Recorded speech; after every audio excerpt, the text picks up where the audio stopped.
आव्हान असणार आहे।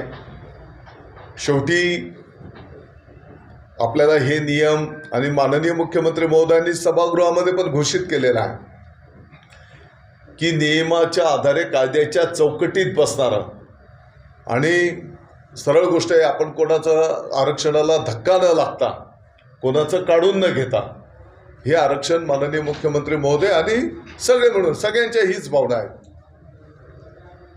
तर आता त्याला जे काही कायद्याच्या चौकटीत थोडासा वेळ लागणार आहे ते आपल्याला सिद्ध करावं लागणार आहे।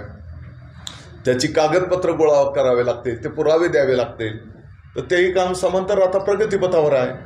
आपण मुख्यमंत्री योग्य वाटते का आपल्याला? त्यांची जरांगे पाटलांची नवी मागणी योग्य वाटते का? तुम्ही काय म्हटले?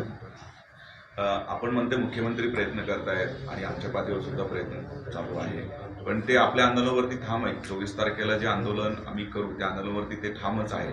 आपण काय आव्हान कराल त्यांना?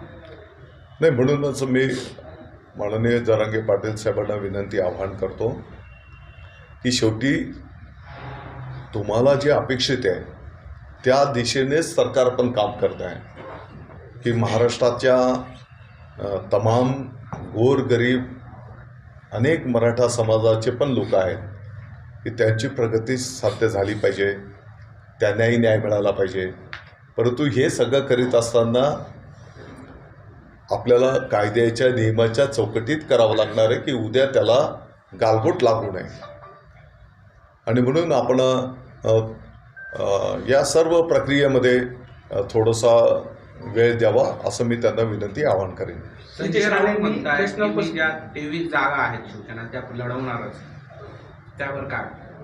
संजय राऊत म्हणतायत की ज्या शिवसेनेच्या